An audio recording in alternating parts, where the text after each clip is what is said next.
Infinite त्सुकुयोमी समाप्त होने के बाद आखिरकार वह भावुक पल आ ही जाता है जिसका सभी को इंतजार था। बड़ा नारुतो छोटे नारुतो को उसकी माँ कुशीना से मिलवाता है। कुछ ही देर बाद मिनाटो और कुशीना भी वहां पहुंच जाते हैं। जैसे ही कुशीना की नजर भीड़ में खड़े छोटे नारुतो पर पड़ती है, वह बिना एक पल गंवाए दौड़कर उसे अपनी बाहों में भर लेती है। उसकी आंखों से आंसू लगातार बह रहे होते हैं, जबकि छोटा नारुतो पूरी तरह भावुक होकर खड़ा रह जाता है। वह अपनी माँ से बहुत कुछ कहना चाहता है, लेकिन उसकी आवाज गले में ही अटक जाती है।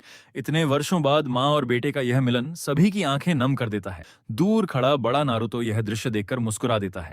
वह उनके पास नहीं जाता, क्योंकि वह जानता है कि यह पल सिर्फ छोटे नारुतो और उसकी माँ का है। इसी दौरान ओबितो धीरे धीरे मिनाटो और कुशीना के सामने आता है और उनके सामने घुटनों के बल बैठ जाता है। उसे अपने सभी अपराधों पर गहरा पछतावा होता है। वह कहता है कि उसे माफी की उम्मीद नहीं है, लेकिन वह अपने कर्मों से अपने पापों का प्रायश्चित करना चाहता है। मिनाटो शांत स्वर में कहते हैं कि अगर उन्हें पहले ही ओबितो की सच्चाई पता चल जाती तो शायद इतनी बड़ी त्रासदियां कभी नहीं होती।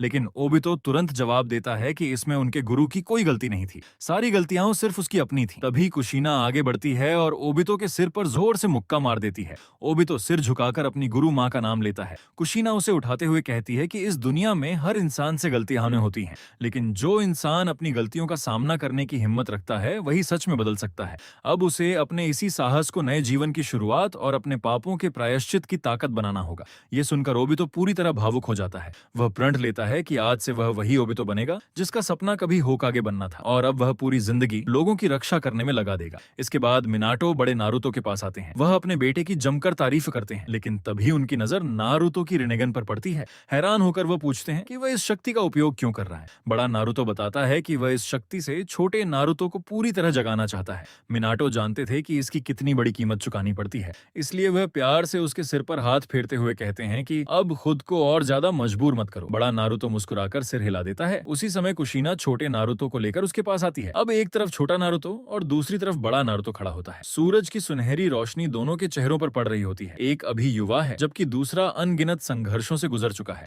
लेकिन उस पल दोनों की मुस्कान बिल्कुल एक जैसी होती है। भले ही भविष्य में क्या होने वाला है ये किसी को नहीं पता, असली युद्ध अभी भी बाकी था, लेकिन फिलहाल सभी ने तय किया कि आज के दिन सिर्फ चैन की सांस ली जाए। इसी बीच मदारा, हाशिरामा, टोबिरामा और बाकी सभी लोग भी वहां पहुंच जाते हैं।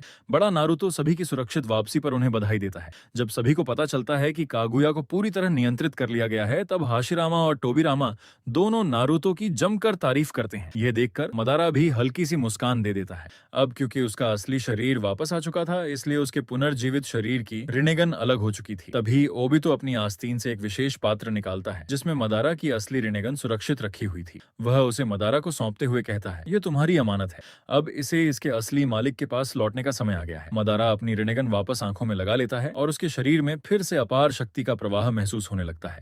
उसके चेहरे पर मुस्कान देखकर टोबिरामा मजाक में कहता है कि ज्यादा खलनायक जैसी हंसी मत हंसो। दरअसल टोबिरामा शुरू से ही मदारा पर अपनी नजर बनाए हुए था। तभी अचानक कागुया सभी के सामने आती है और कहती है कि उसे सबको एक बेहद महत्वपूर्ण बात बतानी है। सभी की नजरें उसी पर टिक जाती हैं। कागुया बताती है कि ओत्सुत्सुकी कबीले में शक्ति के आधार पर 4 स्तर होते हैं, निम्न, मध्य, उच्च और सर्वोच्च। जिन ओत्सुत्सुकी से नारुतो पहले मिल चुका है वे सभी उच्च स्तर के सदस्य थे, जबकि वह स्वयं केवल मध्य स्तर की सदस्य थी। लेकिन इन सब से ऊपर एक ऐसा अस्तित्व है जिसका नाम जिन है। वही पूरे ओत्सुत्सुकी कबीले का सबसे शक्तिशाली सदस्य है। उसने विकास की अंतिम सीमा भी पार कर ली है और वह किसी देवता के समान माना जाता है। उसकी शक्ति सिर्फ चक्र तक सीमित नहीं है, बल्कि वह मैजिक नाम की रहस्यमय शक्ति का उपयोग करता है। ये सुनते ही पूरे मैदान में गहरी खामोशी छा जाती है। सबसे पहले सासुके पूछता है कि अगर जिन इतना शक्तिशाली है तो वह अभी कहाँ है। कागुया सिर हिलाते हुए कहती है कि उसे नहीं पता। जिन बहुत पहले ही ओत्सुत्सुकी कबीले को छोड़कर कहीं चला गया था और आज तक किसी को नहीं पता कि वह कहाँ है। ये सुनते ही बड़ा नारुतो अनजाने में अपनी मुट्ठियां कस लेता है। इसके बाद कागुया ओत्सुत्सुकी कबीले का एक और भयावह सच बताती है। वह कहती है कि हर मिशन पर 2 साझेदार भेजे जाते हैं, लेकिन उनमें से कमजोर सदस्य की किस्मत पहले से तय होती है। अंत में उसे शिंजू के लिए बलिदान बना दिया जाता है, जबकि शक्तिशाली सदस्य उसका पूरा फल प्राप्त करता है। कागुया बताती है कि उसका और इशिकी का रिश्ता भी बिल्कुल ऐसा ही था। इशिकी उसका वरिष्ठ था और उसकी नियति सिर्फ बलिदान बनना थी, लेकिन लगभग 1000 साल पहले उसने मौका देखकर इशिकी पर हमला कर दिया और उसे शिंजू के लिए बलिदान बना दिया। यह सुनकर मदारा हैरान होकर पूछता है कि अगर इशिकी बलिदान बन चुका था तो फिर नारुतो उससे बाद में कैसे मिला। बड़ा नारुतो रहस्यमयी अंदाज में कहता है, सुकुनाही कोना। फिर वह समझाता है कि इशिकी का सिर्फ निचला शरीर शिंजू द्वारा निगला गया था, लेकिन उसने अपनी सुकुनाही कोना शक्ति से अपने ऊपरी शरीर को सूक्ष्म आकार में छोटा करके किसी तरह वहां से बचा लिया। इसी वजह से वह पूरी तरह मरा नहीं नहीं और बाद में फिर से वापस आ गया। ये सुनकर कागुया भी कुछ पल के लिए चौंक जाती है। बड़ा नारुतो गंभीर आवाज में कहता है कि जब तक जिन का कोई सुराग नहीं मिलता तब तक सबसे पहले इशिकी को खत्म करना होगा। कागुया उसकी बात से सहमत हो जाती है और कहती है कि वह अपनी शक्ति से इशिकी के चक्र का पता लगाने की कोशिश करेगी, लेकिन इसमें कुछ समय लगेगा। बड़ा नारुतो सिर हिलाते हुए सभी को सावधान करता है। वह कहता है, कुछ महीने पहले मेरी भिड़ंत इशिकी के पात्र से हो चुकी है। अब तक वह पूरी तैयारी कर चुका होगा, इसलिए अब हम में से कोई भी उसे हल्के में लेने की गलती नहीं करेगा। नारुतो की यह चेतावनी सुनकर वहां मौजूद हर व्यक्ति गंभीर हो जाता है। इधर इशिकी के खिलाफ तैयारी शुरू हो चुकी थी, जबकि दूसरी ओर बड़ा नारुतो एक और बेहद महत्वपूर्ण फैसला लेता है। उसे अच्छी तरह समझ आ चुका था कि आने वाली लड़ाई सिर्फ कोनोहा की नहीं बल्कि पूरी मानव दुनिया के अस्तित्व की लड़ाई होने वाली है। इसी सोच के साथ बड़ा नारुतो पूरी निंजा दुनिया को एकजुट करने के मिशन में जुट जाता है। उधर कागुया लगातार अपनी शक्तियों से इशिकी और रहस्यमयी जिन का पता लगाने की कोशिश कर रही थी, लेकिन अभी तक उसे कोई सफलता नहीं मिली थी। इसी बीच बड़ा नारुतो सीधे निंजा अलायंस के मुख्यालय पहुंचता है। वहां पांचों कागे और सभी बड़े नेता पहले से मौजूद थे। जैसे ही सभी की नजर नारुतो पर पड़ती है, वे उसका स्वागत करते हैं और उसके हालचाल पूछते हैं। नारुतो हल्की सी मुस्कान के साथ कहता है, फिलहाल सब कुछ नियंत्रण में है, लेकिन हमारे पास समय बहुत कम है। इसके बाद उसका चेहरा गंभीर हो जाता है। वह कहता है, मैं आज यहाँ सिर्फ बातचीत करने नहीं आया हूँ, मैं पूरी मानव दुनिया की रक्षा के लिए आप सबका सहयोग मांगने आया हूँ। सभा में मौजूद सभी लोग एक दूसरे की तरफ देखने लगते हैं। नारुतो आगे कहता है, हमने कागुया और इशिकी का खतरा तो किसी तरह टाल दिया, लेकिन असली दुश्मन अभी भी जिंदा है। ओत्सुत्सुकी कबीले का एक और सदस्य इस समय कहीं न कहीं हमारी दुनिया में छिपा हुआ है। ये सुनते ही पूरे हॉल में सन्नाटा छा जाता है। पांचवें मिजुकागे गंभीर स्वर में पूछते हैं, तुम्हें इतनी पक्की जानकारी कैसे मिली? नारुतो भविष्य से आने की सच्चाई नहीं बताता। वह केवल इतना कहता है, कागुया अब हमारी दुश्मन नहीं बल्कि हमारी सहयोगी है। उसी ने हमें ओत्सुत्सुकी कबीले और आने वाले खतरे की जानकारी दी है। इतना सुनते ही चौथे रायकागे गुस्से में अपनी सीट से खड़े हो जाते हैं। वह ऊंची आवाज में कहते हैं, जिस कागुया ने पूरी दुनिया को खत्म करने की कोशिश की, क्या अब हम उसी की बात पर भरोसा करके पूरे विश्व की रणनीति बनाएं? ये बिल्कुल भी समझदारी नहीं है। त्सुचिकागे और मिजुकागे भी अपनी चिंताएं जाहिर करते हैं। उन्हें भी लगता था कि बिना पूरी सच्चाई जाने इतना बड़ा फैसला लेना जोखिम भरा हो सकता है। नारुतो कुछ पल तक सभी की बातें शांत होकर सुनता रहता है, फिर उसकी आंखों का भाव अचानक बदल जाता है। एक पल के लिए पूरे सम्मेलन कक्ष में उसका भयावह चक्र फैल जाता है। इतना प्रचंड दबाव था कि कई लोगों की सांसें तक भारी हो जाती हैं। रायकागे के माथे पर पसीना आ जाता है। उन्हें पहली बार एहसास होता है कि उनके सामने खड़ा नारुतो अब वही पुराना शरारती लड़का नहीं रहा। अब उसके पास ऐसी शक्ति थी जो पूरी दुनिया का संतुलन बदल सकती थी। लेकिन अगले ही पल नारुतो अपना चक्र वापस समेट लेता है और मुस्कुराते हुए कहता है, घबराइए मत, मैं आपको धमकाने नहीं आया हूँ। मैं सिर्फ ये चाहता हूँ कि आप लोग इस खतरे को हल्के में न लें। पहले मैं लोगों को सिर्फ बातों से समझाने की कोशिश करता था, लेकिन अब मैंने सीख लिया है कि कुछ सच्चाइयां केवल शब्दों से नहीं समझाई जा सकती। इसी समय काकाशी आगे बढ़ते हैं। वह सभी नेताओं की तरफ देखकर कहते हैं, मैं नारुतो पर पूरा भरोसा करता हूँ। अगर आज वह न होता तो हम में से कोई भी यहाँ जिंदा खड़ा नहीं होता। इसके बाद गारा भी नारुतो का समर्थन करते हुए कहते हैं, मैं भी उसके फैसले के साथ हूँ। उसने हमेशा पूरी दुनिया के बारे में सोचा है, सिर्फ अपने गांव के बारे में नहीं। जिरैया भी मुस्कुराते हुए कहते हैं, इस बार हमें नारुतो की बात माननी चाहिए। तीनों की बात सुनने के बाद सभा में फिर से शांति छा जाती है। रायकागे धीरे धीरे शांत हो जाते हैं। अब नारुतो अपनी पूरी योजना सबके सामने रखता है। वह कहता है, मैं किसी भी देश की स्वतंत्रता छीनना नहीं चाहता, नहीं मैं निंजा दुनिया की पुरानी व्यवस्था बदलना चाहता हूँ, लेकिन हमें आने वाले युद्ध के लिए अभी से तैयार होना होगा। फिर वह अपनी योजना समझाता है। सबसे पहले हर गांव के नीचे मजबूत भूमिगत सुरक्षा आश्रय बनाए जाए, जहां खतरे के समय आम नागरिकों को तुरंत सुरक्षित पहुंचाया जा सके। दूसरा, हर देश में कई महीनों का भोजन, दवाइयां और जरूरी सामान पहले से जमा किया जाए। तीसरा, नियमित रूप से आपातकालीन अभ्यास कराया जाए ताकि हमला होने पर किसी भी नागरिक में घबराहट न फैले। इसके बाद नारुतो अपनी सबसे महत्वपूर्ण योजना बताता है। हमें एक संयुक्त इंटेलिजेंस डिवीजन बनाना होगा, जिसका एक ही उद्देश्य होगा, ओत्सुत्सुकी कबीले और जिनसे जुड़ी हर जानकारी को खोज निकालना। इस बार कोई विरोध नहीं करता। रायकागे गहरी सांस लेकर कहते हैं, नारुतो, शायद मैं गलत था। तुम सिर्फ अपने गांव के बारे में नहीं, पूरी मानव दुनिया के भविष्य के बारे में सोच रहे हो। कुमोगाकुरे तुम्हारा पूरा साथ देगा। इसके बाद मिजुकागे और त्सुचिकागे भी अपनी सहमति दे देते हैं। कुछ ही मिनटों में पूरी निंजा दुनिया एक बार फिर एकजुट हो जाती है। बैठक समाप्त होने के बाद सभी अपने अपने गांव लौट जाते हैं। रात काफी हो चुकी थी। मुख्यालय के बाहर सिर्फ नारुतो और जिरैया खड़े थे। जिरैया मुस्कुराते हुए नारुतो के कंधे पर हाथ रखते हैं और कहते हैं, तुमने आज सच में एक नेता होने का फर्ज निभाया है। नारुतो हल्की सी मुस्कान देता है, लेकिन उसकी नजरें अब भी आसमान की तरफ टिकी हुई थीं। वह धीरे से कहता है, अभी नहीं मास्टर, अभी बहुत कुछ बाकी है। ना तो जिन का कोई पता चला है और न ही इशिकी की अगली चाल का। तूफान अभी खत्म नहीं हुआ, ये तो सिर्फ उसके आने से पहले की खामोशी है। जिरैया भी गंभीर होकर सिर हिलाते हैं, फिर मुस्कुराते हुए कहते हैं, जब तक पूरी दुनिया साथ खड़ी है तब तक उम्मीद भी जिंदा रहेगी। नारुतो हल्की सी मुस्कान देता है, लेकिन उसके मन में एक ही विचार चल रहा था, अगली बार दुश्मन हमला करेगा तो उसे हर हाल में रोकना होगा। आखिरकार वह पल आ ही गया जिसका सभी को लंबे समय से इंतजार था। उचिहा मदारा अब सीधे इशिकी ओत्सुत्सुकी के सबसे खतरनाक साथी जिगेन का सामना करने वाला था। दूसरी ओर नारुतो उजुमाकी और बाकी सभी लोग सुरक्षित अपने गुप्त ठिकाने पर लौट चुके थे। तभी कागुया कई दिनों की तलाश के बाद एक बेहद महत्वपूर्ण सूचना लेकर पहुंची। उसने सभी को बताया कि पिछले कुछ दिनों में जिगेन को 3 अलग-अलग स्थानों पर देखा गया है। पहला स्थान था आयरन फिस्ट देश के नीचे मौजूद प्राचीन भूमिगत खंडहर, दूसरा था सुनागाकुरे के पास स्थित रहस्यमयी लूलान प्राचीन नगर, और तीसरा था इशिकी ओत्सुत्सुकी का गुप्त ठिकाना। कागुया ने गंभीर आवाज में कहा, जिगेन बेहद चालाक है, वह कभी एक जगह ज्यादा देर तक नहीं रुकता, इसलिए हमें हर संभावना के लिए तैयार रहना होगा। यह सुनते ही नारुतो ने बिना देर किए पूरी टीम को अलग अलग मिशन सौंप दिए। छोटे नारुतो और सासुके उचिहा को आयरन फिस्ट देश भेजा गया। उचिहा मदारा और प्रथम होकागे हाशिरामा सेनजू को इशिकी के गुप्त ठिकाने की निगरानी की जिम्मेदारी मिली, जबकि खुद नारुतो लूलान प्राचीन नगर की ओर जाने वाला था। सासुके ने थोड़ा संदेह जताते हुए पूछा, अगर यह जिगेन का बिछाया हुआ जाल हुआ तो? नारुतो ने शांत लेकिन दृढ़ आवाज में जवाब दिया, संभव है, लेकिन अगर हम इसी डर से रुक गए तो हम कभी भी जिगेन तक नहीं पहुंच पाएंगे। इसके बाद नारुतो ने सभी साथियों को अपनी विशेष flying thunder God mark the और कहा, अगर किसी का भी सामना जिगेन से हो जाए तो अकेले लड़ने की कोशिश मत करना, बस इसमें अपना चक्र प्रवाहित करना। मैं तुरंत तुम्हारी लोकेशन महसूस करके वहां पहुंच जाऊंगा। सभी ने नारुतो की बात मान ली, लेकिन उचिहा मदारा हल्का सा मुस्कुराया और बोला, मुझे इसकी कोई जरूरत नहीं है, उस जिगेन को मैं अकेला ही खत्म कर दूंगा। मदारा का आत्मविश्वास देखकर नारुतो सिर्फ मुस्कुरा दिया। वह जानता था कि मदारा को रोकना लगभग नामुमकिन है। कुछ ही देर बाद सभी अपने अपने मिशन पर निकल पड़े। कागुया द्वारा बताए गए निर्देशों के अनुसार मदारा ने स्पेस टाइम पोर्टल खोला और सीधे इशिकी के गुप्त ठिकाने में प्रवेश कर गया। उसने हाशिरामा का इंतजार भी नहीं किया और अकेले ही पूरे इलाके की तलाशी लेने लगा। कुछ समय बाद उसकी नजर एक रहस्यमयी चक्र स्तंभ पर पड़ी। आकार में छोटा होने के बावजूद उसके भीतर मौजूद चक्र की मात्रा किसी भी सामान्य वस्तु से कई गुना अधिक थी। मदारा तुरंत समझ गया कि यह जिगेन के लिए बेहद महत्वपूर्ण है। वह मुस्कुराया और बोला, अगर मैं इसे छेड़ूंगा तो जिगेन खुद मेरे सामने आने पर मजबूर होगा। इतना कहकर उसने उस स्तंभ को पकड़े हुए काले चक्र रॉड को छू लिया। उसी क्षण जिगेन को खतरे का एहसास हो गया। उसने बिना एक पल गंवाए अपना स्पेस टाइम पोर्टल खोला और अगले ही पल मदारा के सामने आ खड़ा हुआ। दोनों की नजरें एक दूसरे से टकराईं। जिगेन ने ठंडी आवाज में पूछा, तुम यहाँ क्या कर रहे हो? मदारा के चेहरे पर जरा भी डर नहीं था। उसने मुस्कुराते हुए जवाब दिया, तो तुम ही हो जिगेन। सच कहूं तो मैंने तुम्हारे बारे में जितना सुना था तुम उतने प्रभावशाली नहीं लग रहे। जिगेन हल्का सा मुस्कुराया, हजारों सालों में मैंने बहुत लोगों को देखा है,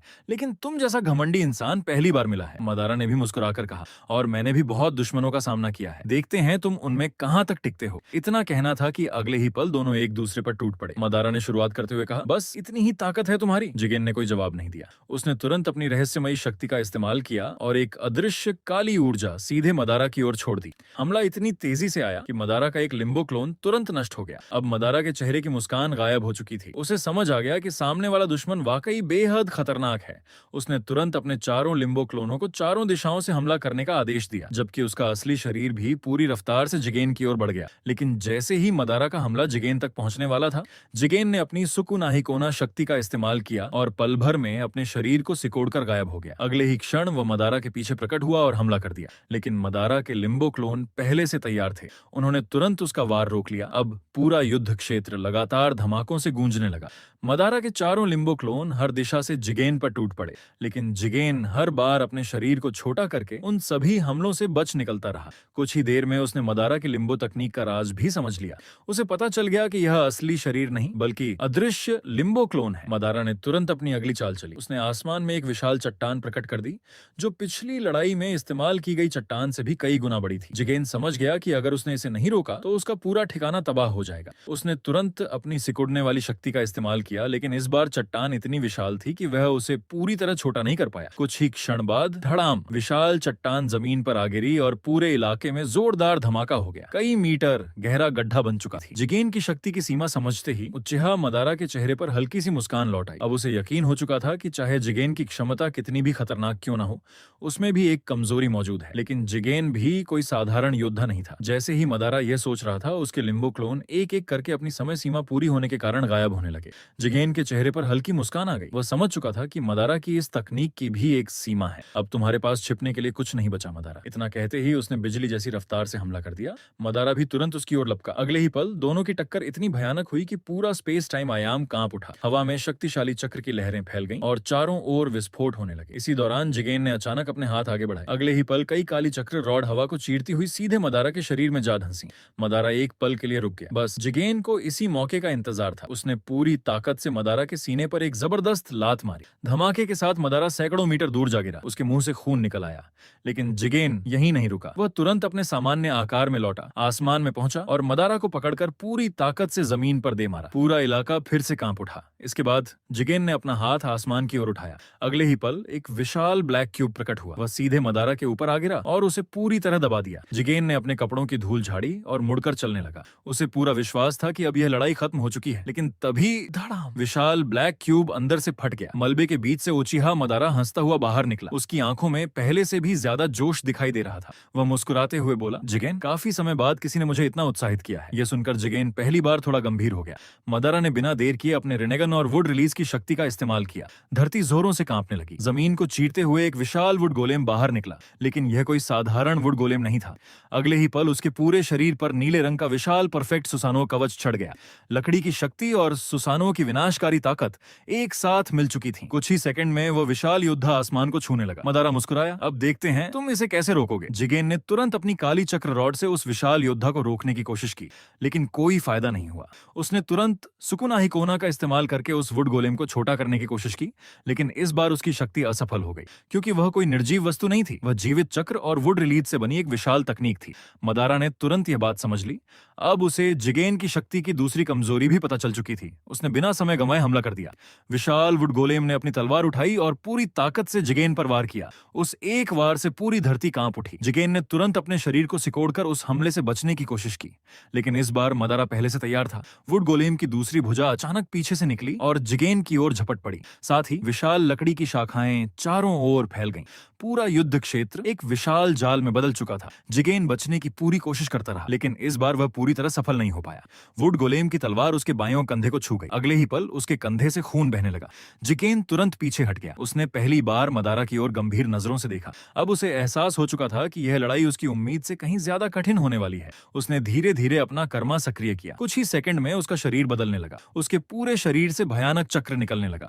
उसकी ताकत, गति और प्रतिक्रिया कई गुना बढ़ चुकी थी। मदारा ने यह बदलाव अपने रेनेगन से तुरंत देख लिया। वह समझ गया कि अब जिगेन अपनी असली शक्ति दिखाने वाला है, इसलिए उसने पहले हमला करने का फैसला किया। वुड गोलेम एक बार फिर पूरी ताकत से आगे बढ़ा, लेकिन इस बार जिगेन पहले से भी कई गुना तेज था।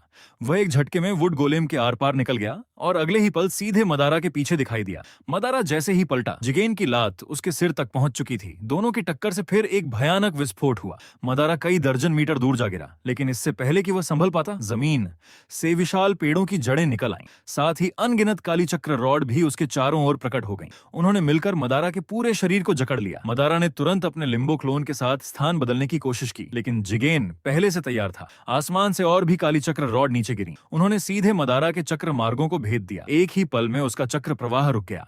अब उसके लिए अपनी शक्तियों का इस्तेमाल करना बेहद कठिन हो चुका था। मदारा ने पूरी ताकत लगाकर उन काली रॉड को निकालने की कोशिश की, लेकिन उसका शरीर जैसे सुन्न पड़ चुका था। जिगेन कुछ पल तक उसे देखता रहा, फिर उसके चेहरे पर एक रहस्यमयी मुस्कान उभर आई। उसने धीमी आवाज में कहा, उचिहा मदारा, तुम्हारा शरीर सचमुच कमाल का है। मदारा ने भौहें सिकोड़ ली। वह समझ नहीं पाया कि जिगेन आखिर कहना क्या चाहता है। उसने गंभीर स्वर में पूछा, आखिर तुम्हारा मतलब क्या है?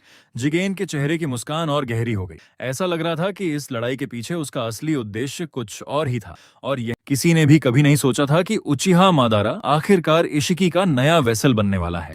मादारा और जिगेन के बीच हुई भयंकर लड़ाई के बाद जिगेन को पूरी तरह यकीन हो गया था कि मादारा का शरीर और उसकी इच्छा शक्ति किसी भी साधारण इंसान से कहीं ज्यादा शक्तिशाली है। ऐसा परफेक्ट वेसल उसे दोबारा कभी नहीं मिलने वाला था। इसी वजह से उसने बिना समय गंवाए मादारा के शरीर पर अपना कारमा अंकित करने का फैसला कर लिया। मादारा ने दांत भींचकर खुद को जिगेन की काली छड़ों से छुड़ाने की पूरी कोशिश की, लेकिन तभी उन छड़ों से काली रेखाएं निकलने लगीं और धीरे धीरे उसके पूरे शरीर पर फैल गईं। एक ही पल में मादारा समझ गया कि जिगेन क्या करने की कोशिश कर रहा है। उसे वह समय याद आ गया जब वह खुद कागुया के रिवाइवल का माध्यम बना था। वही अजीब सी अनुभूति उसे फिर महसूस हुई। ऐसा लगा लग रहा था जैसे कोई उसके अस्तित्व को अंदर से रीराइट करने की कोशिश कर रहा हो। यह और कुछ नहीं बल्कि इशिकी का कारमा था। जिगेन ने चेहरे पर एक खतरनाक मुस्कान लाते हुए कहा, जितना चाहे संघर्ष कर लो, क्योंकि जितना ज्यादा तुम विरोध करोगे उतना ही बेहतरीन वेसल साबित होंगे। अगर तुम अंत तक जिंदा रहे तो मेरा कर्मा पूरी तरह सफल हो जाएगा। मादारा लगातार संघर्ष करता रहा, लेकिन आखिरकार उसका शरीर जवाब दे गया और वह बेहोश होकर जमीन पर गिर पड़ा। बेहोशी की उसी हालत में उसे पहली बार एहसास हुआ कि नारुतो जिस ओत्सुत्सुकी क्लैन से लड़ रहा है वह वास्तव में कितना भयानक है। उधर दूसरी तरफ आयरन कंट्री के भूमिगत खंडहरों में नारुतो और सासुके अंधेरे में अपने दुश्मन का इंतजार कर रहे थे, लेकिन उन्हें कोई भी क्लू नहीं मिला। इसी बीच लूलन के प्राचीन खंडहरों में नारुतो अकेला रेतीले तूफान के बीच खड़ा था। उसकी यिन यांग सेंसिंग कई किलोमीटर दूर तक हर चीज को महसूस कर सकती थी, लेकिन वहां भी उसे कोई असामान्य चाक्रा सिग्नेचर दिखाई नहीं दिया। यही बात नारुतो को सबसे ज्यादा परेशान कर रही थी। उसे किसी बड़े डेंजर का एहसास होने लगा। एहतियात के तौर पर उसने अपना एक शैडो क्लोन वहीं छोड़ दिया और उसके साथ अपनी फ्लाइंग राइजन कुनाई भी रख दी। इसके तुरंत बाद नारुतो ने एक इंटरडायमेंशनल पोर्टल खोला और सीधे उस सीक्रेट डायमेंशन में पहुंच गया जहां जिगेन 10 टेल्स को छिपा कर रखता था। लेकिन वहां पहुंचते ही उसने जो देखा उसे देखकर उसके होश उड़ गए। जिगेन मादारा को अपने साथ ले जाने ही वाला था। नारुतो ने बिना एक पल गंवाए बिजली जैसी स्पीड से हमला किया और एक जबरदस्त लात मारकर जिगेन को कई मीटर दूर उड़ा दिया। इसके बाद उसने तुरंत मादारा को उठाया और सेफ डिस्टेंस पर ले गया। जैसे ही जिगेन ने नारुतो को देखा उसके चेहरे पर व्यंग्य भरी मुस्कान आ गई। वह हंसते हुए बोला, तुम बहुत देर से आए हो नारुतो। क्योंकि मैं पहले ही मादारा पर अपना कर्मा अंकित कर चुका हूँ। हालांकि इस समय इशिकी जिगेन के शरीर को इतनी जल्दी डिस्ट्रॉय नहीं करना चाहता था, इसलिए उसने 10 टेल्स को अपने साथ लिया और उसी डायमेंशन से गायब हो गया। नारुतो ने उसका पीछा नहीं किया। उसने सबसे पहले मादारा के शरीर में धंसी सभी ब्लैक रॉड्स बाहर निकाली और अपनी यांग पावर की मदद से उसका हील करना शुरू किया। कुछ देर बाद मादारा को होश आया। उसने नारुतो को जिगेन के साथ हुई पूरी बैटल का एक एक विवरण बता दिया। लेकिन जैसे ही नारुतो की नजर मादारा के हाथ पर बने कर्म मार्ग पर पड़ी, उसका चेहरा गुस्से से भर गया। उसने पूरी ताकत से जमीन पर मुक्का मारा। नारुतो ने हर पॉसिबिलिटी के बारे में सोचा था, लेकिन उसने कभी नहीं सोचा था कि जिगेन मादारा को ही अपना नया वेसल बना लेगा। इसके बाद नारुतो मादारा को लेकर अपने सीक्रेट हाइडआउट पर लौट आया। जब कागुया ने पूरी स्थिति को समझा तब उसने नारुतो को शांत रहने के लिए कहा। कागुया ने बताया कि मादारा के शरीर पर मौजूद कर्मा अभी पूरी तरह एक्टिवेट नहीं हुआ है।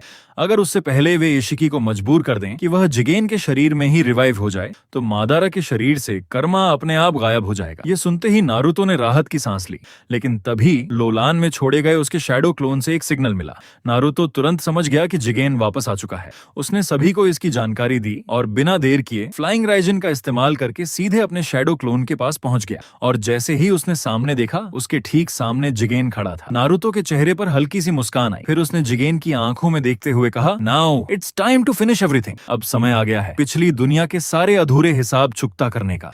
इतना कहकर नारुतो ने बिना एक पल गंवाए सीधे जिगेन की ओर कदम बढ़ा दिए। आज उसकी आंखों में केवल एक ही टारगेट था, इशिकी ओत्सुत्सुकी का हमेशा के लिए एंड। जिगेन ने जैसे ही नारुतो को अपने सामने देखा, उसके चेहरे पर पहली बार सरप्राइज साफ दिखाई दिया। वह आश्चर्य से बोला, लगता है तुम काफी समय से मेरी हर एक्टिविटी पर नजर रख रहे थे। नारुतो हल्का सा मुस्कुराया और शांत स्वर में बोला, अब ये सब मायने नहीं रखता, क्योंकि आज के बाद ओत्सुत्सुकी इशिकी का नाम हमेशा के लिए हिस्ट्री बन जाएगा।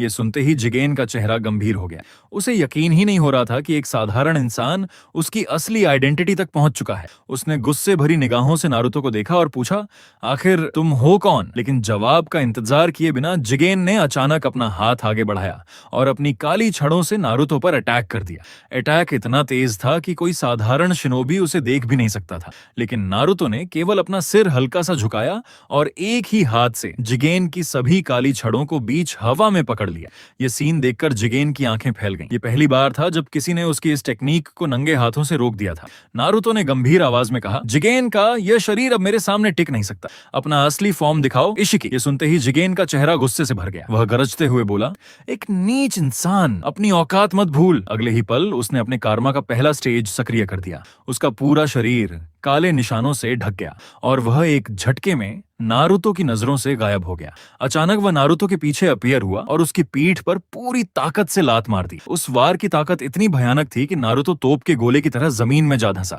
उसी समय कुरामा की आवाज नारुतो के मन में गूंजी, सावधान रहना नारुतो, भले ही जिगेन का शरीर कमजोर हो, लेकिन भविष्य में इसी शरीर ने तुम्हें और सासुके दोनों को आसानी से हरा दिया था। नारुतो बिना किसी चोट के धीरे धीरे खड़ा हुआ। उसने अपने कपड़ों की धूल झाड़ी और शांत नजरों से चारों तरफ देखने लगा। उसे पता था कि जिगेन फिर से अटैक करने वाला है। जैसा उसने सोचा था, अगले ही पल जिगेन एक बार फिर हवा में गायब हो गया। इस बार नारुतो ने अपने हाथ में एक विशाल रासेंगान तैयार किया। वह हल्की मुस्कान के साथ बोला, तुम्हारी सिकुड़ने की एबिलिटी सच में परेशान करने वाली है, लेकिन तुम्हारे इंटेंशंस मुझसे छिप नहीं सकते। इतना कहते ही नारुतो घूम गया और पूरी ताकत से अपना रासेंगन नीचे की ओर दे मारा। जिगेन तुरंत उसके सामने अपीयर हुआ और अपने कर्मा की शक्ति से रासेंगन को अब्सॉर्ब करने लगा। धीरे धीरे रासेंगन छोटा होने लगा, लेकिन नारुतो बिल्कुल भी घबराया नहीं। उसे पहले से पता था कि जब जिगेन किसी जुत्सु को अब्सॉर्ब करता है तब वह कुछ क्षणों तक अपनी जगह से हिल नहीं सकता।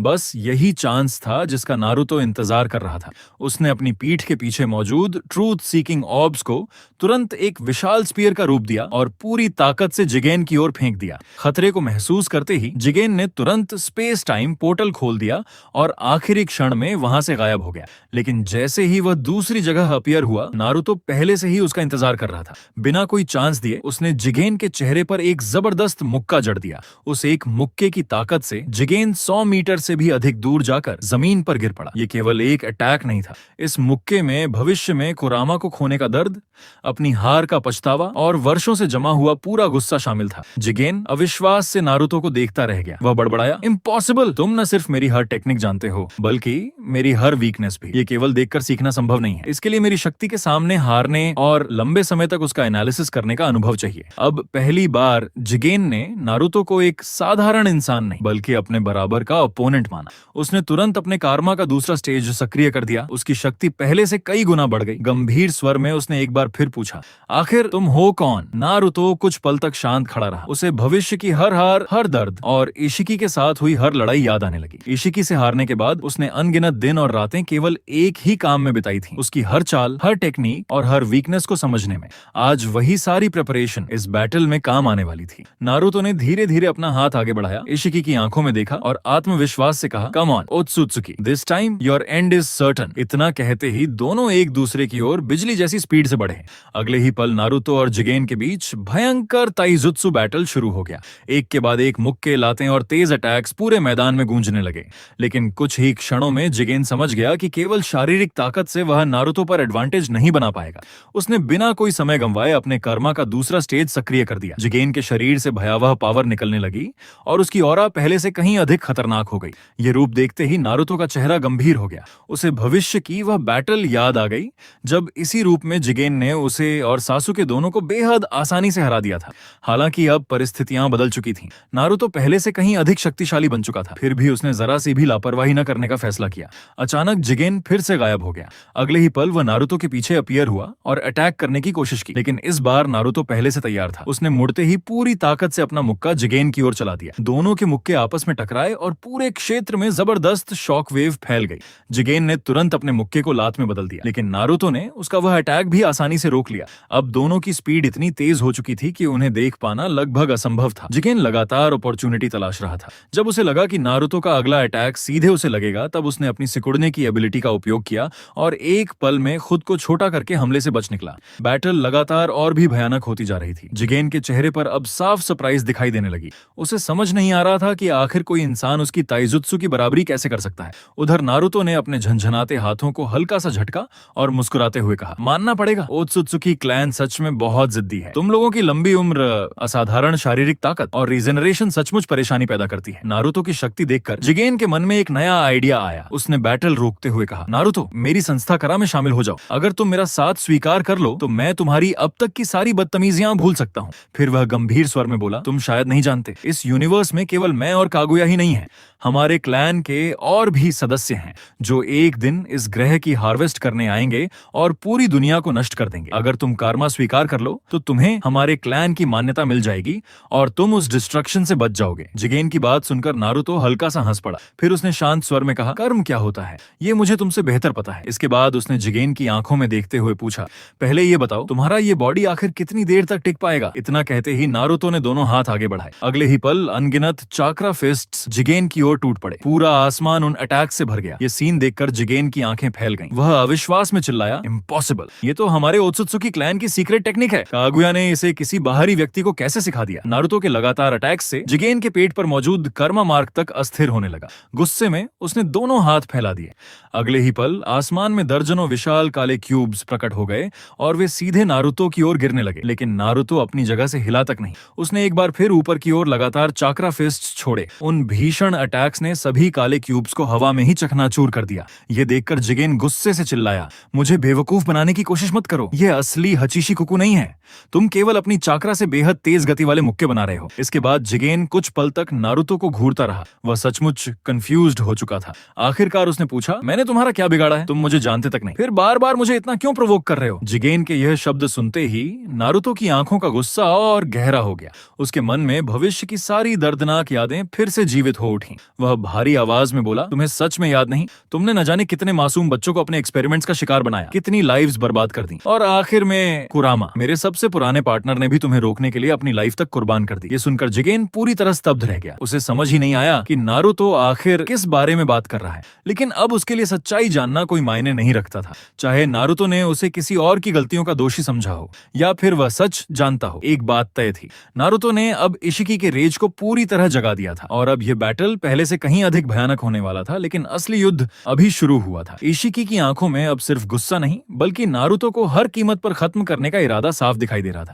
वहीं नारुतो भी पूरी तरह तैयार था। इस बार वह सिर्फ दुनिया को बचाने के लिए नहीं लड़ रहा था, वह अपने भविष्य, कुरामा की कुर्बानी और उन सभी लोगों के लिए लड़ रहा था जिन्हें इशिकी ने कभी दर्द दिया था। अगले ही पल दोनों की शक्तिशाली आभाएं एक बार फिर टकराने लगी और पूरा आयाम कांप उठा। लेकिन आखिरकार नारुतो ने इशिकी ओत्सुत्सुकी को पूरी तरह से दबा दिया। जैसे ही नारुतो ने उसे गुस्से की हद तक पहुंचा दिया, इशिकी ने अपने दोनों हाथ फैला दिए और देखते ही देखते उसकी तरफ अनगिनत काली रॉड्स बिजली की रफ्तार से आने लगी। लेकिन नारुतो जरा भी नहीं घबराया। उसका शरीर लगातार फ्लाइंग राइजन की स्पीड से गायब और प्रकट हो रहा था। वह इतनी तेजी से मूव कर रहा था कि हर एक काली रॉड के बीच की छोटी सी जगह से भी आसानी से निकल गया। ऐसा लग रहा था जैसे उन सभी हमलों का उस पर कोई असर ही नहीं हो रहा। इशिकी ने तुरंत अपनी सुकुना हिकोना शक्ति का इस्तेमाल किया और खुद को छोटा करके नारुतो के ब्लाइंड स्पॉट से हमला करने की कोशिश की। लेकिन इस बार नारुतो पहले से ही तैयार था। जैसे ही इशिकी दोबारा अपने असली आकार में आया, नारुतो ने बिना एक पल गंवाए उसके चेहरे पर जोरदार मुक्का जड़ दिया। उस एक वार की ताकत से इशिकी उड़ता हुआ खंडहरों में जा गिरा। नारुतो ने शांत होकर अपना हाथ झटका और कहा कि तुम्हारी सुकुना हिकोना शक्ति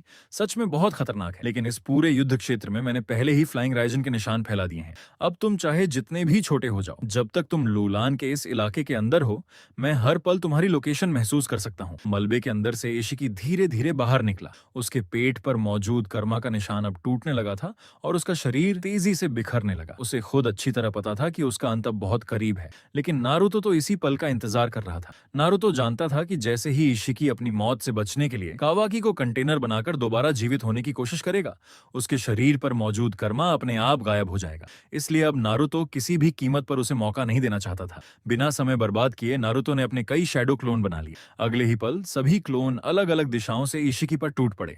दोनों के बीच फिर से जबरदस्त ताइजुत्सु की लड़ाई शुरू हो गई। लेकिन इस बार हालात बदल चुके थे। इतने लंबे समय तक लड़ते लड़ते नारुतो इशिकी की हर चाल, हर मूवमेंट और हर अटैक पैटर्न को समझ चुका था। इसलिए इशिकी का हर वार बेअसर हो रहा था, जबकि नारुतो का हर हमला सीधे उस पर भारी पड़ रहा था। कुछ ही देर में इशिकी पूरी तरह थक गया। उसने अपने दोनों हाथ नीचे कर लिए और भारी सांसें लेने लगा। लेकिन नारुतो ने उसे संभलने का एक भी मौका नहीं दिया। चारों तरफ से घिरा हुआ इशिकी पहली बार अंदर ही अंदर डर महसूस करने लगा।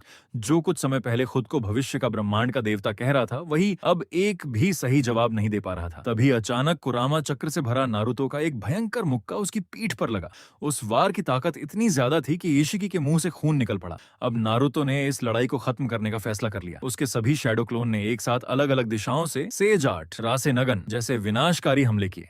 इशिकी ने अपनी सुकुनाही कोना शक्ति से उन हमलों को तो बचा लिया, लेकिन उसे बिल्कुल अंदाजा नहीं था कि नारुतो की संवेदन क्षमता पहले से ही उसकी दोबारा प्रकट होने वाली जगह को पहचान चुकी थी। इशिकी के वापस अपने असली आकार में आने से पहले ही नारुतो वहां पहुंच चुका था। उसने अपने हाथ में एक विशाल रासेंगन तैयार कर लिया। जैसे ही इशिकी सामने आया, नारुतो ने पूरा रासेंगन उसके शरीर पर दे मारा। उस हमले की ताकत इतनी विनाशकारी थी कि इशिकी के पूरे शरीर पर गहरी दरारें पड़ने लगी। उन दरारों से उसकी ओत्सुत्सुकी शक्ति लगातार बाहर निकलने लगी। लेकिन नारुतो यहीं नहीं रुका, वह बिजली जैसी स्पीड से फिर उसके पीछे पहुंचा और अपनी पूरी ताकत के साथ उसकी पीठ पर एक और विनाशकारी मुक्का दे मारा। उस एक पंच की शॉक वेव पूरे लूलान के खंडहरों में फैल गई। आसपास की सारी रेत और मलबा हवा में उड़ गया। ऐसा लग रहा था जैसे पूरा युद्ध क्षेत्र ही हिल उठा हो। आखिरकार उस आखिरी वार के बाद इशिकी का शरीर पूरी तरह टूटकर अनगिनत टुकड़ों में बिखर गया। नारुतो तुरंत पीछे हट गया क्योंकि उसे एहसास हो चुका था कि असली खतरा अभी खत्म नहीं हुआ है।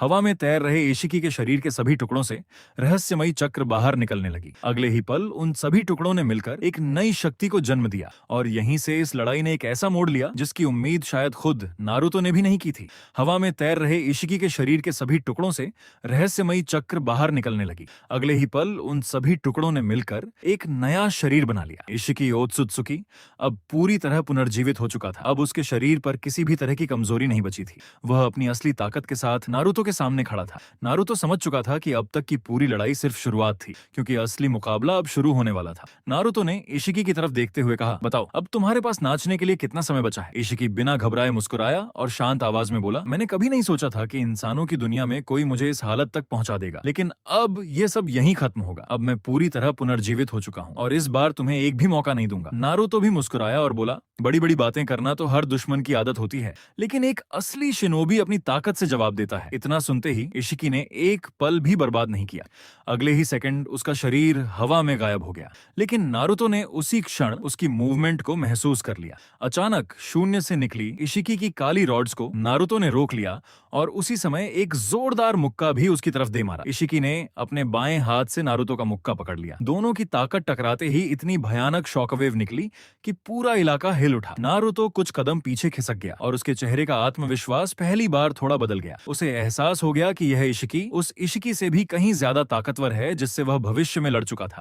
तभी अचानक इशिकी ने अपनी दाइकोकुटेन शक्ति का इस्तेमाल किया। पलक झपकते ही नारुतो के पैरों के नीचे की पूरी जमीन सिकुड़ गई। संतुलन बिगड़ते ही नारुतो नीचे गिरने लगा और उसी पल चारों तरफ से काली रॉड्स उसकी तरफ बढ़ी। लेकिन आखिरी क्षण में नारुतो ने फ्लाइंग राइजन का इस्तेमाल किया और वहां से गायब हो गया। कुछ ही मीटर दूर दोबारा प्रकट होते ही उसने राहत की सांस ली, लेकिन इशिकी ने उसे फिर मौका नहीं दिया। उसने अपना हाथ ऊपर उठाया और दाइकोकुटेन से आसमान में दर्जनों विशाल काले घन प्रकट कर दिए।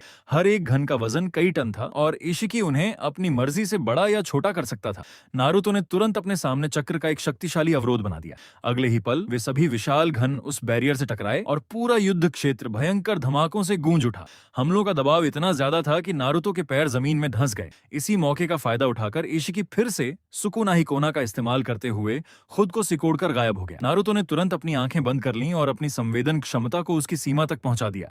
चारों तरफ फैली अव्यवस्था के बीच भी वह इशिकी की बेहद हल्की मौजूदगी को महसूस कर सकता था। जैसे ही इशिकी नारुतो के पीछे दोबारा प्रकट हुआ, उससे पहले ही नारुतो पलट चुका था। उसके हाथ में तैयार रासेंगन सीधे इशिकी की तरफ बढ़ा। इशिकी भी चौंक गया। उसे उम्मीद नहीं थी कि नारुतो उसकी लोकेशन का इतनी सटीक अंदाजा लगा लेगा। उसने एक हाथ से रासेंगन को सोखना शुरू किया, जबकि दूसरे हाथ की काली रॉड सीधे नारुतो के सीने की तरफ बढ़ी। नारुतो ने आखिरी क्षण में अपना शरीर मोड़ लिया, जिससे उसकी जान तो बच गई, लेकिन काली रॉड उसके बाएं हाथ को छूती हुई निकल गई और वहां गहरा घाव बन गया। दोनों एक दूसरे से दूरी बनाकर खड़े हो गए। इशिकी अब पहली बार नारुतो को दिलचस्पी से देखने लगा। वह बोला, तुम्हारी संवेदन शक्ति सच में कमाल की है। इतनी दूरी से भी तुम मेरे सिकुड़ने के बाद की लोकेशन पकड़ लेते हो, लेकिन तुम अभी मेरी असली शक्ति से अनजान हो। इतना कहते ही इशिकी ने दोनों हाथ फैला दिए।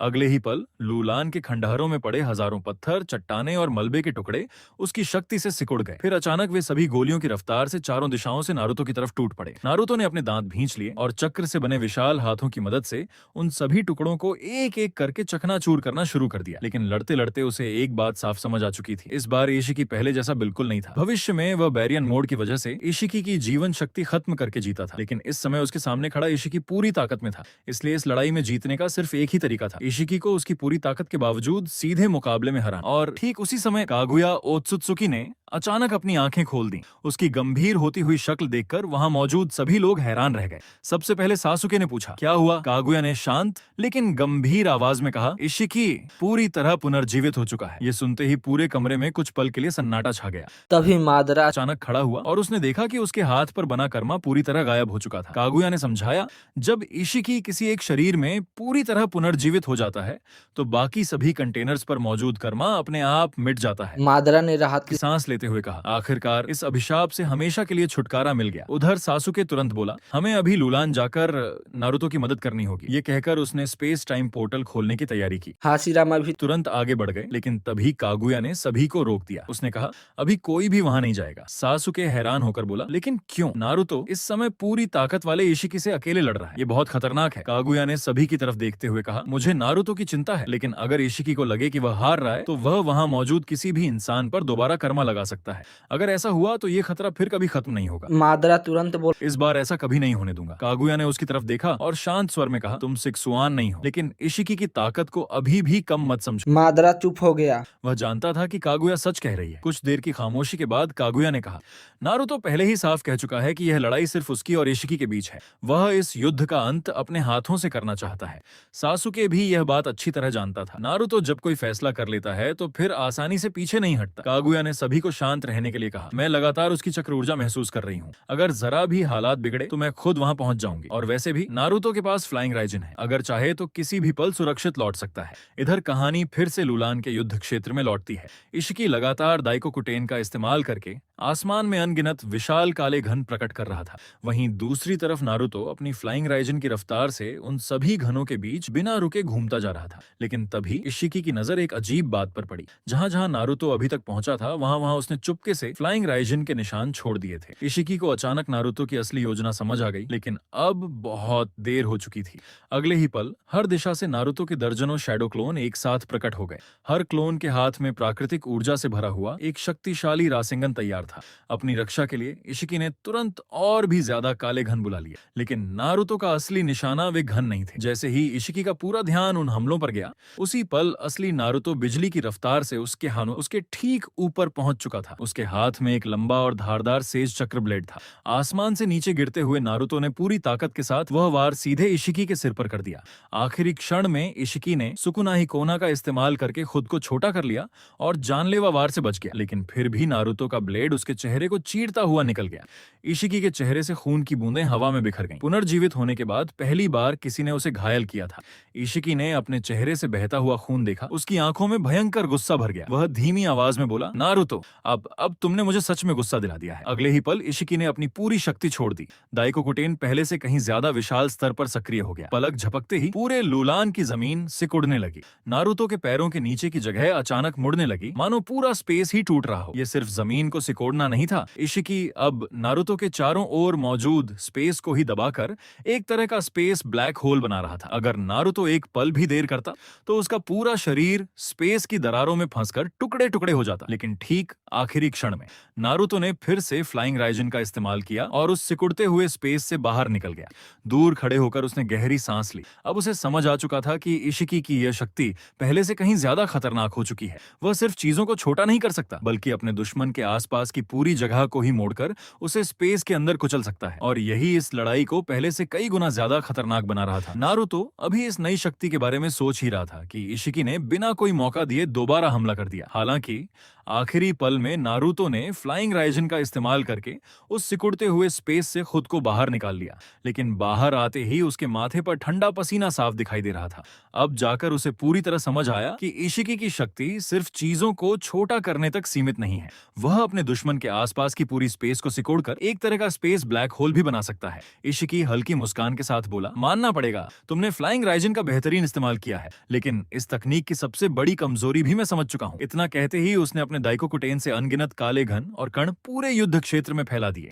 वे सभी जाकर ठीक उन्हीं जगहों पर गिरने लगे जहां जहां नारुतो ने फ्लाइंग राइजिन के निशान छोड़े थे। नारुतो यह देखकर चौंक गया। कुछ ही सेकंड में उसके कई फ्लाइंग राइजिन निशान भारी काले घनों के नीचे दब गए और उनसे उसका संपर्क लगभग टूट गया। इशिकी बोला, ये काले घन सिर्फ बेहद भारी ही नहीं है, बल्कि ये तुम्हारी संवेदन क्षमता में भी बाधा डालते हैं। अब देखते हैं बिना अपने फ्लाइंग राइजिन नेटवर्क के तुम कितनी देर टिकते हो। इतना कहकर इशिकी फिर से सुकुनाही कोना का इस्तेमाल करते हुए नारुतो की तरफ झपटा, लेकिन इस बार नारुतो भी पूरी तरह तैयार था। उसने अपने चारों ओर चक्र का एक शक्तिशाली कवच बना लिया और अपने हाथों को भी उसी ऊर्जा से ढक लिया। अब इशिकी की काली रॉड्स सीधे उसके शरीर को भेद नहीं पा रही थीं। इशिकी ने लगातार कई वार किए, लेकिन नारुतो का चक्र कवच हर हमले को रोकता चला गया।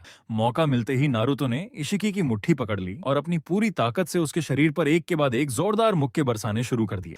हर वार के साथ इशिकी पीछे धकेला जा रहा था। इस समय नारुतो की शारीरिक शक्ति पहले पहले से कहीं ज्यादा बढ़ चुकी थी। लेकिन एक बड़ी समस्या अभी भी बाकी थी। पहले बैरियन मोड इशिकी की जीवन शक्ति को भी कम करता था, जबकि इस बार उसके मुक्के सिर्फ नुकसान पहुंचा रहे थे, उसकी उम्र नहीं घटा रहे थे। इशिकी ने अचानक अपनी आंखें खोली और एक बार फिर नारुतो के चारों ओर की स्पेस को सिकोड़ना शुरू कर दिया। वह उसे फिर से उस घातक स्पेस ब्लैक होल में फंसाना चाहता था। लेकिन इस बार नारुतो पहले से तैयार था। उसे समझ आ चुका था कि अगर उसकी स्पीड गुरुत्वाकर्षण से भी ज्यादा रही तो वह इस जाल से हर बार निकल सकता है।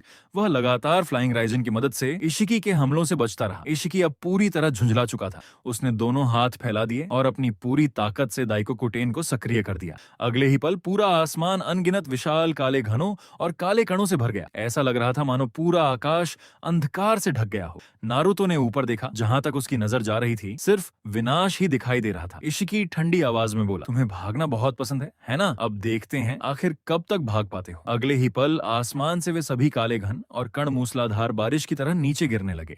नारुतो ने तुरंत अपने चारों ओर कई परतों वाला चक्र अवरोध बना लिया। लगातार गिरते हुए उन विशाल घनों की वजह से पूरा बैरियर कांपने लगा। कुछ ही पलों में उस पर दरारें पड़नी शुरू हो गईं और तभी नारुतो के ठीक पीछे अचानक स्पेस में एक दरार खुली। इससे पहले कि वह कुछ समझ पाता, इशिकी बिजली जैसी रफ्तार से उस दरार से बाहर निकला और उसने सीधे नारुतो का गला पकड़ लिया। नारुतो की आंखें चौड़ी हो गईं।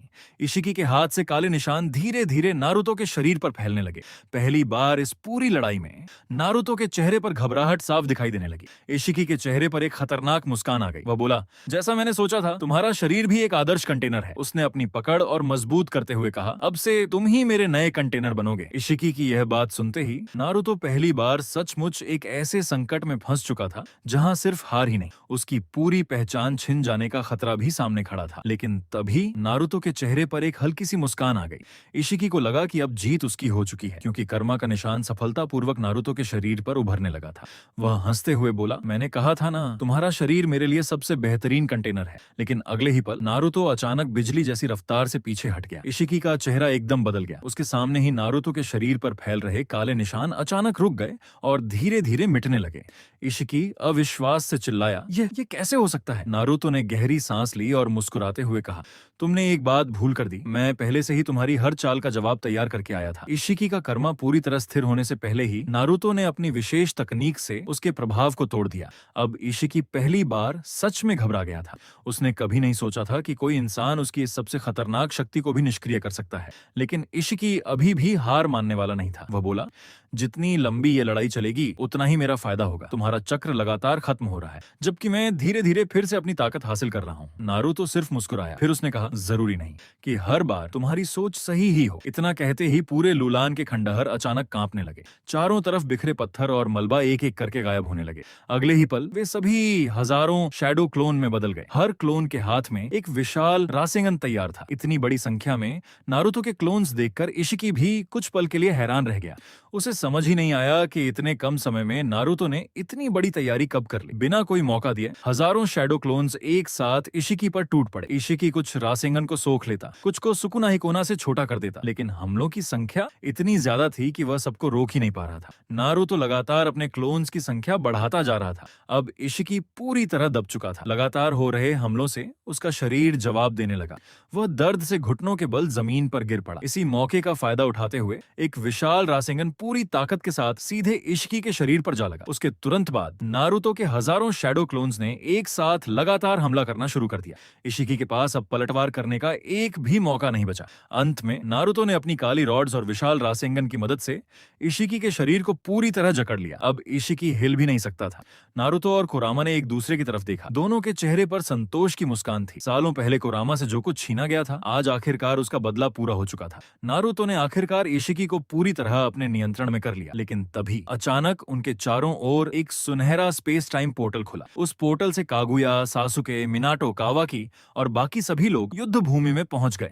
कागुया की नजर सीधे जमीन पर पड़े इशिकी पर पड़ी। उसे देखकर उसके चेहरे पर हजारों साल पुराना गुस्सा साफ दिखाई दे रहा था। इशिकी ने भी कागुया को देखा और गुस्से में कहा, हजारों साल पहले तुमने मुझे धोखा दिया था और आज तुम इंसानों के साथ मिलकर मेरे सामने खड़ी हो। कागुया ने शांत लेकिन ठंडी आवाज में जवाब दिया, नहीं इशिकी, आज तुम हार चुके हो। गुस्से से भरा इशिकी आखिरी बार कागुया पर झपटा, लेकिन उसका बुरी तरह घायल शरीर अब उसका साथ नहीं दे रहा था। वह कुछ कदम आगे बढ़ते ही फिर से जमीन पर गिर पड़ा। इसी बीच कागुया ने अपनी शक्ति का इस्तेमाल किया।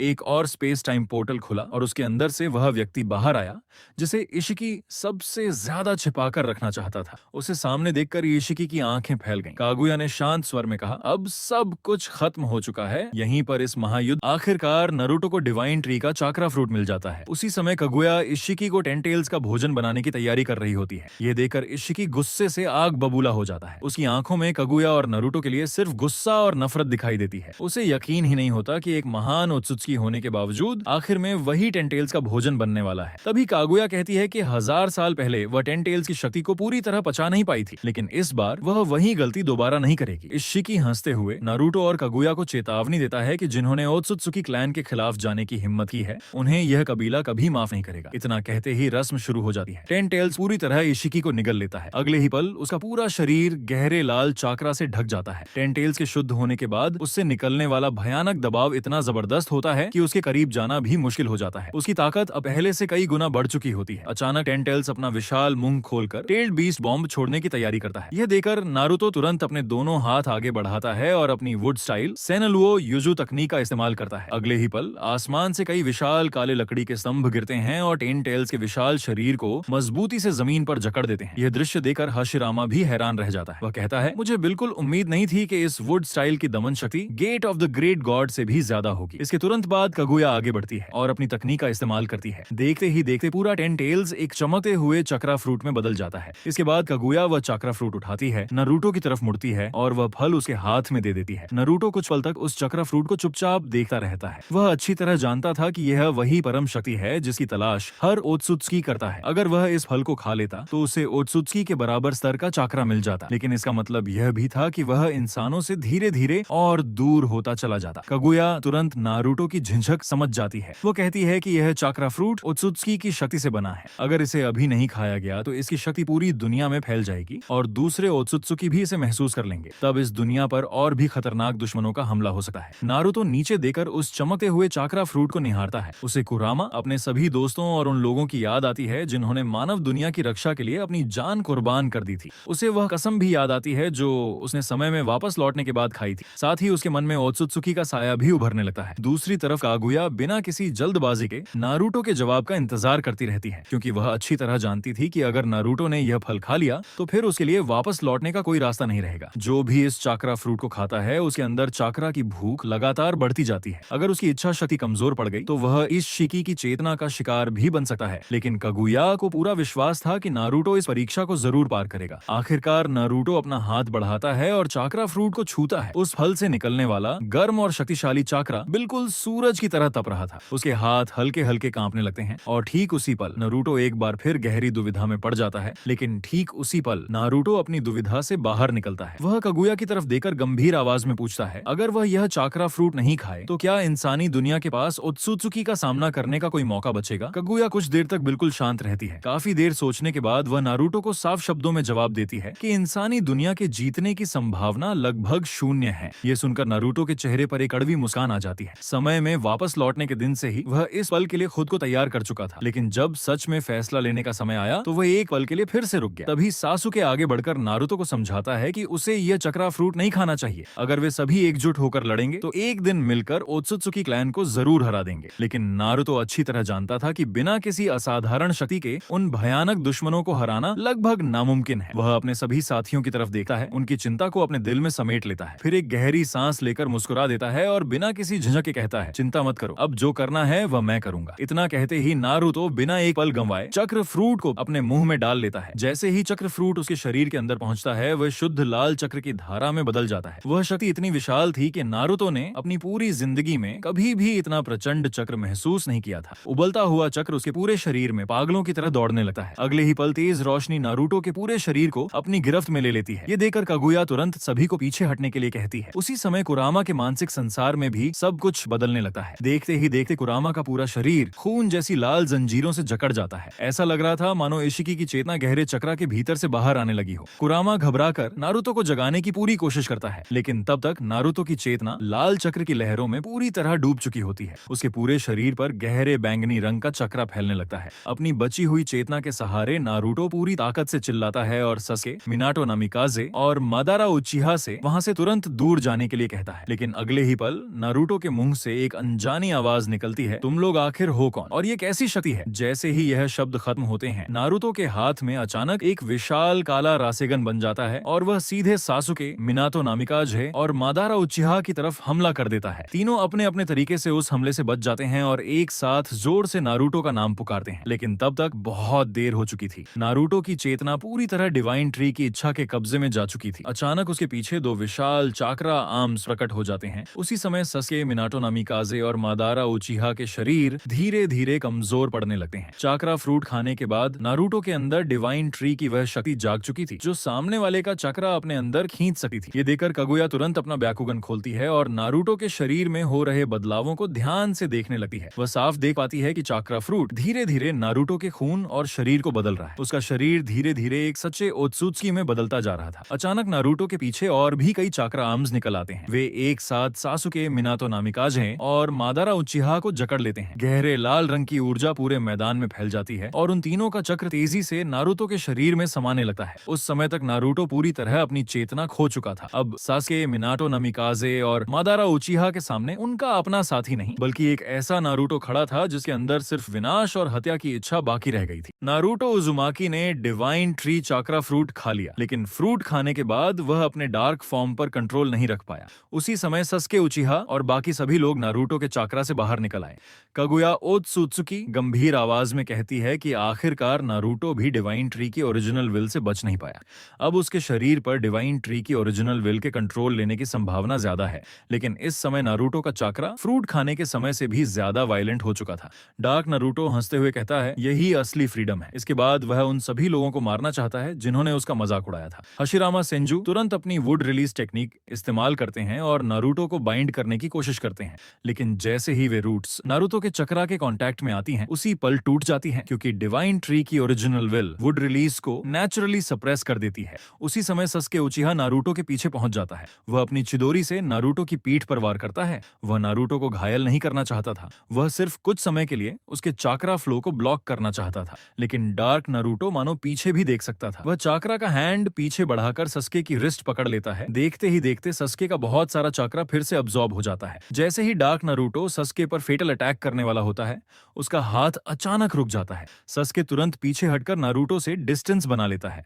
उसी समय नारुतो के अंदर मौजूद कुरामा अपनी पूरी ताकत से डिवाइन ट्री की ओरिजिनल विल को रेजिस्ट कर रहा होता है। वह गुस्से में नारुतो को वेकअप करने के लिए जोर से चिल्लाता है। मिनाटो नामिकाजे सबसे पहले नारुतो की इस स्थिति को नोटिस करते हैं। वह धीमी आवाज में कहते हैं कि नारुतो की कॉन्शियसनेस अभी भी मौजूद है, वह अंदर से अपने इस डार्क फॉर्म में इंटरफियर कर रहा है। कागुया ओत्सुत्सुकी सिर हिलाकर सहमति जताती है। वह कहती है कि अगर चाक्रा फ्रूट खाने वाला व्यक्ति पर्याप्त शक्तिशाली हो तो वह कुछ समय तक अपनी कॉन्शियसनेस बनाए रख सकता है, लेकिन जितना ज्यादा समय बीतेगा डिवाइन ट्री की ओरिजिनल विल उतनी ही शक्तिशाली होती जाएगी और आखिर में नारुतो की कॉन्शियसनेस पूरी तरह डिवॉर हो जाएगी। सस्के कागुया से पूछता है कि क्या नारुतो को मारे बिना उसे रोकने का कोई तरीका है। कागुया कहती है कि इसका केवल एक ही तरीका है, नारुतो को खुद वेकअप होना होगा। एक्सटर्नल फोर्स के लिए डिवाइन ट्री की ओरिजिनल विल को रेजिस्ट करना बहुत मुश्किल है, लेकिन अभी डार्क नारुतो इतना शक्तिशाली है कि कोई उसके पास भी नहीं पहुंच सकता। तभी दूर से छोटा नारुतो युद्ध भूमि पर पहुंचता है। उसे महसूस हो चुका था कि उसका चक्रा किसी ने छीन लिया है।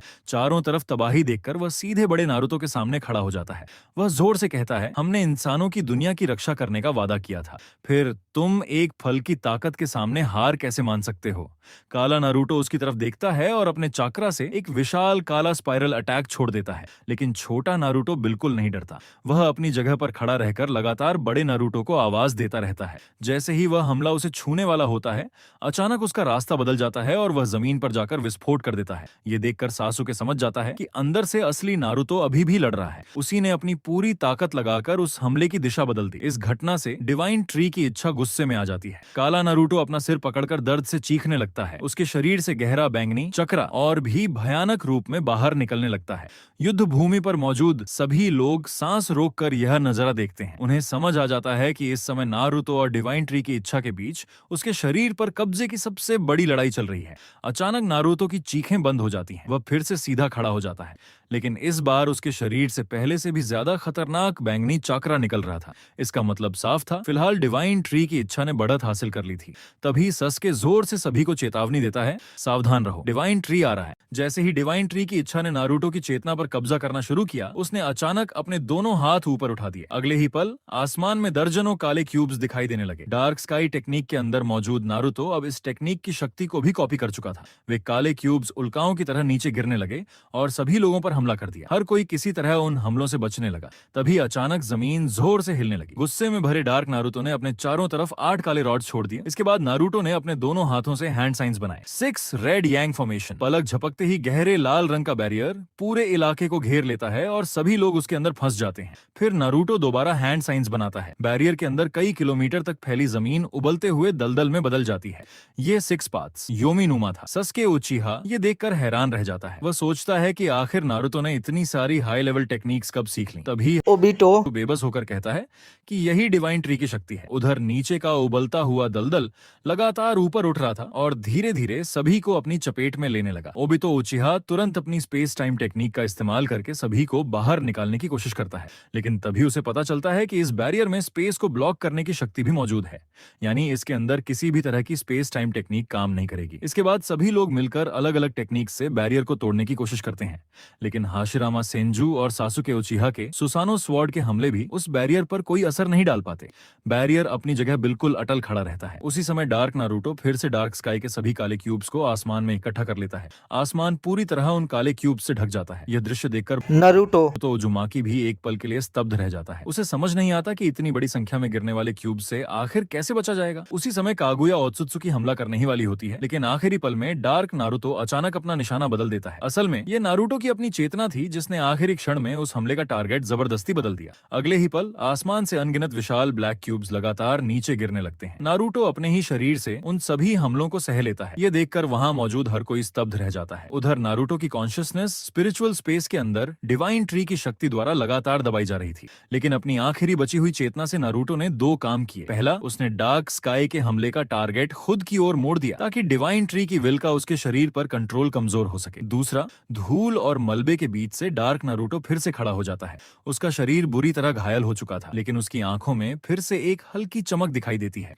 नारुतो की कॉन्शियसनेस ने डार्क स्काई के इम्पैक्ट का फायदा उठाकर डिवाइन ट्री की विल के कंट्रोल को एक पल के लिए हिला दिया था। उसी एक पल का फायदा उठाते हुए नारुतो जबरदस्ती अपने शरीर का कंट्रोल वापस हासिल कर लेता है। वह तुरंत अपने दोनों हाथ उठाता है। अगले ही पल बैरियर में एक छोटा सा गैप खुल जाता है। ओबितो उचिहा तुरंत बैरियर के बाहर और अंदर के स्पेस लिंक को महसूस कर लेता है। बिना एक पल गंवाए वह अपनी स्पेस टाइम टेक्निक से सभी लोगों को बैरियर के बाहर ट्रांसफर कर देता है। जैसे ही सभी लोग बाहर पहुंचते हैं, बैरियर का वह गैप तुरंत फिर से बंद हो जाता है। सस्के उचिहा बैरियर के अंदर अब भी लड़ रहे नारुतो को देखता है। उसके मन में कई तरह के विचार आने लगते हैं। अब उसे समझ आ चुका था कि नारुतो क्या करना चाहता था। नारुतो अपनी बची हुई आखिरी चेतना का इस्तेमाल करके खुद को उसी बैरियर के अंदर बंद रखना चाहता था ताकि उसका डार्क फॉर्म बाहर मौजूद किसी भी इंसान को नुकसान न पहुंचा सके। लेकिन डिवाइन ट्री की विल की शक्ति लगातार बढ़ती जा रही थी। ये सिर्फ समय की बात थी कि वह उस बैरियर को भी तोड़ देगा। वहां मौजूद सभी लोग समझ चुके थे कि अब आगे नारुतो की इस लड़ाई में कोई उसकी मदद नहीं कर सकता। अब उसे सिर्फ खुद पर ही भरोसा करना होगा। उसी समय नारुतो के स्पिरिचुअल स्पेस के अंदर उसके शरीर और उसकी कॉन्शियसनेस के बीच असली लड़ाई शुरू हो जाती है।